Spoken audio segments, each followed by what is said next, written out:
another Bronze and Modern Gods bonus episode. I'm John. That's Richard. Hi, John.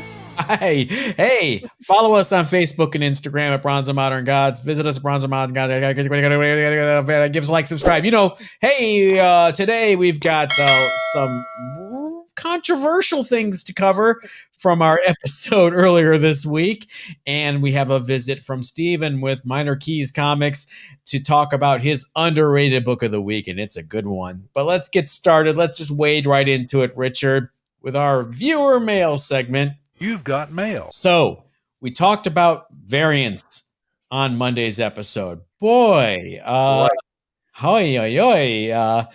right, let's get into a conversation on this. Good. That's a good way to put it. I wouldn't say controversy. I'd say good conversation. Whitman's. All right. So some people are concerned that we are referring to Whitman books, which were done in the mid 70s or late 70s, 77, 78, and calling them reprints. And that is technically not correct. I agree. You're right. If we did that, we slipped up. They are variants. They are not reprints. Now, back in the day, Richard and I knew them as Whitman reprints because the prevailing thought back then was that these were done separately and reprinted later and to be sold in 3-packs. Right. Kind of not true. They were printed the same time as the regular newsstand editions. And they were, though, however, primarily for Whitman to distribute in those 3-packs. Now, some people since then have said that these were early versions of direct market books. This is where the hairs start getting split, okay? Now, did some early comic shops carry these non-newsstand version books? The answer is yes. Were they made for these comic shops by Marvel? The answer is no. Marvel did these for Whitman. Whitman then provided a service to early direct market retailers to fulfill some orders from their warehouse. Marvel probably did too, frankly. Phil Seuling probably worked out a deal with Marvel. But so let me sum up on the Whitman's controversy here. I agree. They should be called variants, not reprints. You got us there if we said that. But there are some Marvel Whitman reprints, and they're noted as such. The Star Wars later printings say reprint right there in the corner. There are a few Marvel treasuries like the Battlestar Galactica treasury, I think Annie and the Smurfs, where they have Parks Run or Whitman on them. So while a portion of these books did make their way to the early direct market, these were created specifically for Whitman to distribute primarily via the 3-packs. I'm going to have lots of links to back this up in the show notes here down in the description. So, hopefully this clears some of it up. Always open for discussion. I know there's a lot of debate about this in the last few years, but as someone who was there, I mean, you've got, I wish I could get Ed Suskin, the head of circulation for Marvel in the late 70s, on the show. I don't know if he's still alive. I was Googling furiously this week because that would kind of be a coup to get him on the show and explain this. That would be definitive, wouldn't it? Yeah. Not to be crass, I hope he's still with us, and I hope I can find him, and I hope I can convince him to be on the show. So stay tuned. Richard. Yeah. The controversy continues. Yeah. We also got a lot of people speaking up about the fact that we didn't cover UK or Canadian price variants. Now, this is true. We really didn't want the episode. It was already going to be a long episode. It wasn't intended to be comprehensive, but if that's what you want to hear from us, is that kind of in-depth, comprehensive story, that's something that we can definitely do. The Canadian price variants are really something that has taken off here. Especially for this particular period of time, either Marvel or what have you. So absolutely, it's something we could talk about because they are so collectible right now. Yeah, we hear you. I think that's the point, is we don't dismiss challenges, and we are not afraid of admitting we are wrong.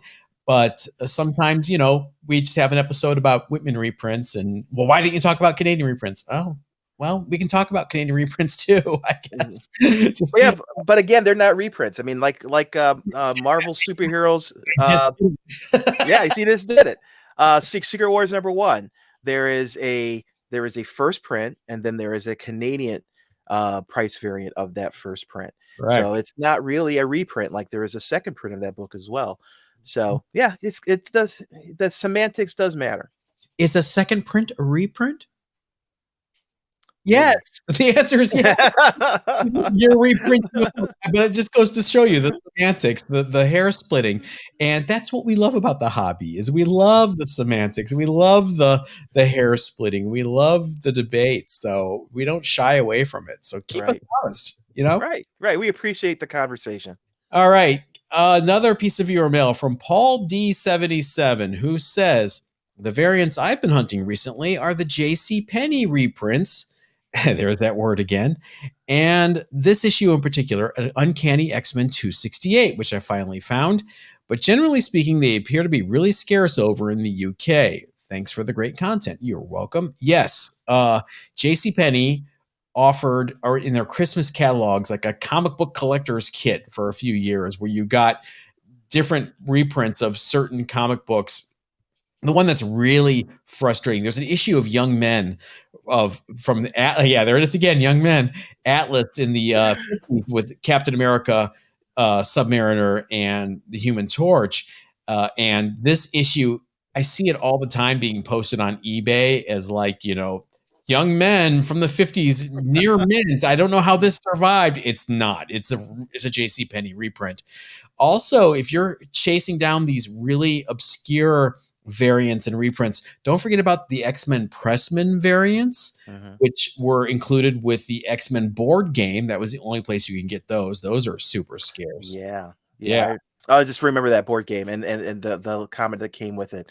The legends are miniature figures. Yeah. Also came with a small comic book. There's a copy of Secret Wars #1 in one of those. You could tell what I've been chasing here recently. Exactly. Also the just for fun variants, which were kind of like another 90s version of the Whitman variants, which they were done for mass market stores, and they have this really ugly black just for fun black plate over the art on the cover, so you can really spot those easily. But there, we could talk about it'd be a multi-part series about all the different variants that are out there. Richard, what do you have? Yeah, I've got a piece of viewer mail from D Major. I don't comment on videos much, but I actually have some advice that you may find useful. I crack a ton of slabs, and the absolute easiest way is with a cheap bench vise from Harbor Freight. Just crack the plastic on 3/4 and out the book comes. No risk of bending and causing any extra damage. Super easy and super safe. Uh, there will be a link in the show comments about where to find this press. I took a look at it, and now I am desperate to try it. I've got a couple slabs. I got a couple of slabs I don't care about. I'm going to try it. It scares the crap out of me to hear that you're putting a book in a vise, but how is that any different than me cracking the corners and twisting the book the old school way? Yeah. You're right. It's probably safer. So I'm gonna go to Harbor Freight and look at a desk Yeah. vise. I'm going to do it and not tell my wife what I'm doing. I'm just going to put the book in the vise and just start cracking it just to see the look on her face. Nice tip. That's an interesting one. Yeah. Thank you. I'm gonna let Richard do it first. Okay. All right. Well, we have not asked you guys a question in a couple of weeks. So here is a question for you guys. Let us know in the comments what you think. What is the one comic book series from the Bronze Age that you feel does not get enough respect? Richard, what do you think? Anybody who's listened to this podcast has heard me mention this series before, and it's Alan Moore's Miracle Man. I still think that book was just so pivotal to me as a reader. Just the level of violence and realistic violence that was done in that book, and the complex adult stories that Alan Moore wrote for that series. I really don't understand why it doesn't get more love. I know why it doesn't get more love because of of some complexities in the legal um, uh, avenues for that series. But I think it's an awesome series. I think everyone should read it if you're a fan of Alan Moore. It's definitely a book I will always pick up when I see. I think another thing that kind of hurt Miracle Man is when Marvel got the rights and they started reprinting Oh, it. They just flooded the market with the 50s reprints and just kind of really turned people off. It was not the best presentation. it wasn't. I love Neil Gaiman. I think Neil Gaiman is a great author. I wish he hadn't touched the series. I really think it yeah, like you say, Marvel really did a disservice for the title. Where is the beautiful Miracle Man 1 through 15 hardback collection? I mean, something just really gorgeous and well done. I'm sure, our good buddy, the wizard Alan Moore would hate it and release a statement about how he's being plundered, etc. But No, I think if he was to release it himself, square bound, all 15 issues of that first series, and he signed it, he would sell every single copy he could print, and maybe that would mollify him at that point. here's the thing. I understand what he's saying as a creator's rights. It wasn't your character, Alan. It was Marvel Man, which was the British version of Mhm. Captain Marvel Shazam. Right. So there's only so much moral high ground you can claim here with that run. Yeah, he's the king of rescuing characters, isn't he? So he did it with Swamp Thing, and uh, yeah, Alan, I love you, man, but not, it's not your pie to slice. So what you're saying is sometimes Alan Moore does not know the score. Let's see. Okay, gotcha. Sometimes. For you fans of Pop Will Eat Itself that are out there, all three of you. All right. For me, the Bronze Age book that doesn't get enough respect is a book called Zot. You may know Scott McCloud as the author of a book called Understanding Comics, which really is a scholarly tome breaking down how comic books work, how sequential art is created, and how comics are truly an art form. But before he wrote Understanding Comics, he did a book called Zot for Eclipse Comics in the mid to late 80s. It started off as a 10-issue color series. The first 10 issues are really kind of a really beautiful self-contained story, very much inspired by anime, old school anime like Astro Boy or Mhm. Gigantor. And then after taking a break, he brought the book back as a black and white comic, and it ran from issue 11 to issue 36. And the shift kind of went away from Zot's fantasy world to the real Earth with Jenny and her friends in high school and all the problems that high schoolers in the late 80s were facing. It is beautiful. It's well done. It has been reprinted a couple times, but not really gotten its due. So if you see, I got a full run, all 36 issues of Zot on eBay for $40. I mean, this can be had easily. Check it out. But tell us yours. What are your books from the Bronze Age that you think get no respect? No respect. Yeah, we're genuinely interested in knowing.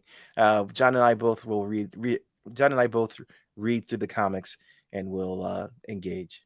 So, speaking of underrated books, we have a special guest again this week to tell us his underrated book. He is from Minor Keys Comics on Instagram. You know him, you love him, old friend of the show, and I mean old.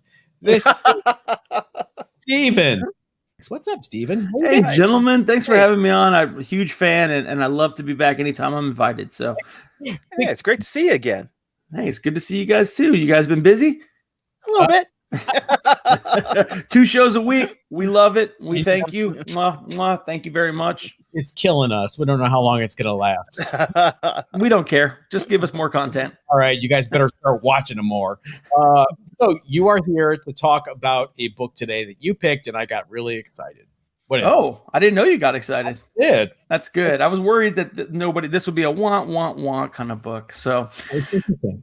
my choice for this book, in my opinion, I believe that this book is huge, could have been huge, however you want to put it. But I think that a very, very important key book is Miss Marvel's number 25 from the original run. The 1977 original run. Miss Marvel 25. Go on eBay now. Check it out. Grab the copies of it when you can find it. I see what you did there, because Marvel was canceled with issue 23. So how a Miss Marvel 25, mister? Well, I'll tell you how I got it. And thanks to the good people at Marvel, they decided to publish this book in 1992. And what this book contains is not the reprinting, because it never got printed in the first place, but the actual first time we get to see the contents of Miss Marvel 25. Now, why is Miss Marvel 25 important? Before you do that, let's tell people what this book is. It's Marvel Superheroes Special number 11. This was a quarterly title that came out in the early 90s, and basically it was an excuse to print inventory stories that were done, that were sitting in the drawer, that just never got published for various reasons. Books got canceled. The stories became outdated. They were done as fill-in issues, and then Iron Man changed his armor, so that fill-in issue couldn't work anymore. And this was a way for Marvel to burn off that inventory. That's good information. And I tell you what, in this case, it really filled some gaps. I struggled between this one and the issue before it, which was the Summer Edition 1992, also known as Marvel Superheroes Volume 2, number 10. Right. And that book was supposed to be the second appearance of Sabretooth. Right. So we've got some pretty important things that Claremont had planned here at the end of the run, where, obviously he didn't know that it was going to be the end, because Miss Marvel 24 and 25 were almost just complete finished products when they canceled it. Yep. So it was kind of abrupt, and the stories were there. And of course, they just sat there from 1979 all the way to 1992 when they decided to actually print for the first time Miss Marvel 24 and 25. So 24, also a great book, second appearance of Sabretooth.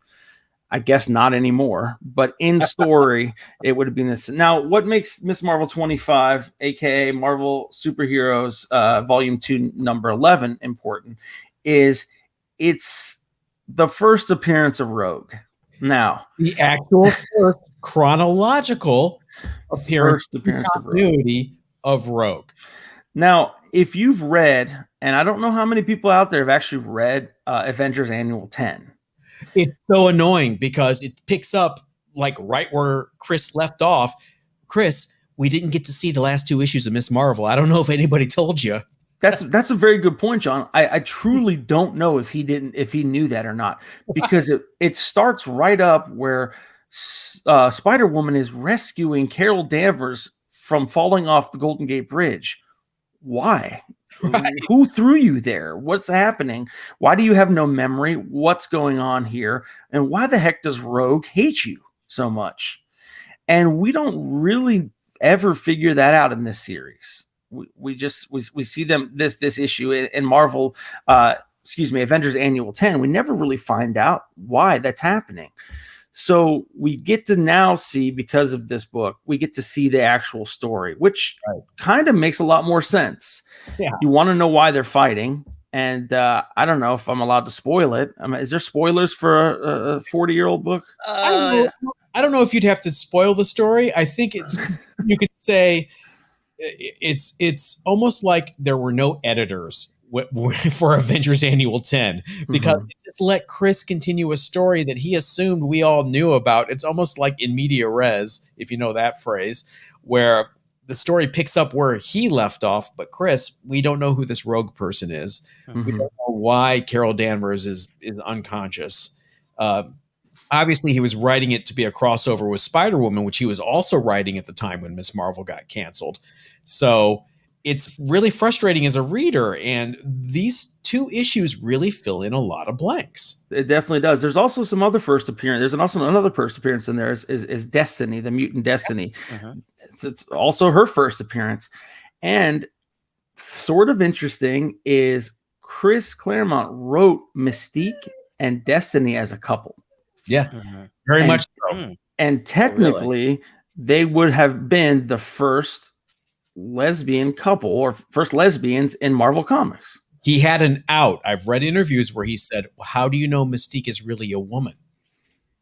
Yeah, because he supposedly Mystique took a man's form to supposedly impregnate Destiny to have Rogue as a child. There you go. Yeah, that's the plan. That was the plan. But I don't think any of that's canon. No, and it's really weird. I remember when this Marvel Superheroes 11 came out. It was kind of a big deal. They solicited to the retailers as, hey, you ever wonder why Avengers 10 is like what it is? Here's why, and here's your chance. Stock up now, retailers, because X-Men fans will want to know the missing pieces of this story. Well, looking at the census, I don't think they stocked up. They did not. We looked at the numbers earlier, and there's not many of them out there. I take that back. There's probably plenty of them out there. I don't think any of them have made their way to CGC at this point.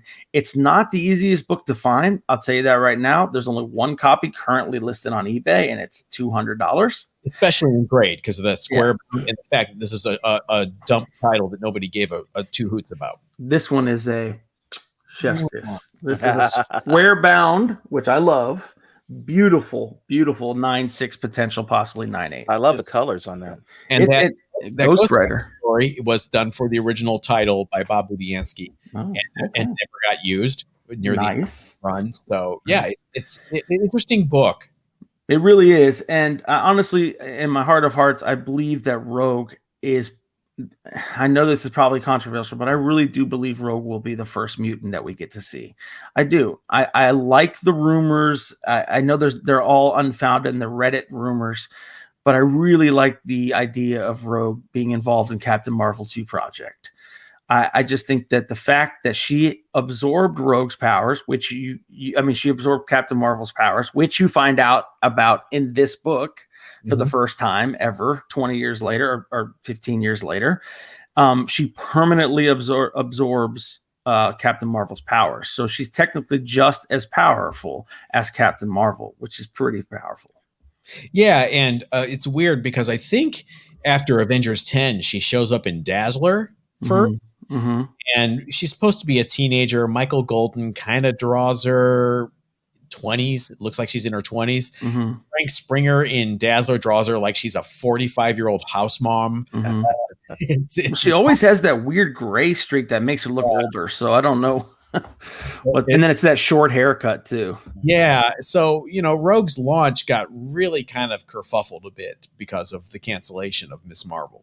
Yeah, and then apparently, from what I've heard, and if you read the story in this, there's actually added pages and added story. I don't know if you know that, John, but Chris went and padded it up a bit. Yeah, and to fill in some of the gaps, to show the actual fight between the two of them. And from what I heard, Chris Claremont did not like the direction they took Miss Marvel in when he was off the book. Apparently, there was a terrible storyline where she went off into space and got impregnated against her will. The infamous Avengers number 200, where she met her son from the future and fell in love with her son and went off to go with him and then got pregnant by him and she gave birth to him. What? Awful. Basically, oh my goodness. It was sexual assault. It really was. It was made to be like happy ending, and they had to go fix that. Not they. Chris Claremont did. Claremont took the opportunity in Avengers Annual 10 to start off that story where Carol Danvers tells all the Avengers it was very messed up that you allowed that to happen in so many words. It's a good story, a great art. Michael Golden, horrible cover by Al Milgrom. I think the Avengers 10 cover is just awful.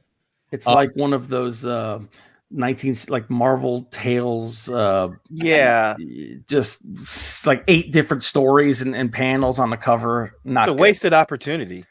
It would be interesting if CGC noted Marvel Superheroes number 11 on the label as the first in continuity appearance of Rogue, originally scheduled to be published as Ms. Marvel 25, because that's exactly what it is. If they could do it for Codex, Venom 25 and Free Comic Book Day, they can do it for poor Rogue, that would change the fortunes of that book big time, I think. Yeah. So that's why I picked it as my underrated book. I think it's got a lot of history and information. And once Rogue does become part of the MCU at some point, I think that this book becomes an actual key book. So Yeah. Great. Yeah, I'm with you. I think Rogue is the perfect foil for Captain Marvel. So I see Marvel taking advantage of that and using the character. Yeah, I agree. The only stumbling block I see is people know Rogue from the Fox movies, Anna Paquin. How are they going to get people over that? I guess I don't know. Maybe well, I mean, are they? Does that mean they're not going to show Wolverine ever? No. Oh, of course, Wolverine's definitely coming. Yeah, Wolverine's coming if they have to dig Hugh Jackman out of a grave. Absolutely, there's too much money left on the table. Yeah. Too much money. Yeah. Awesome. Well, thank you for joining us. It was a really cool pick. This is a good one. I think this is going to spark a lot of discussion. Yeah. And who knows? If Rogue does come into the MCU, this could be the first real notification of this book in the community. So kudos. Thanks, guys. Hey, thanks for having me on. Love the show. Love what you're doing. Hopefully, I'll see 3 shows a week in the future. So.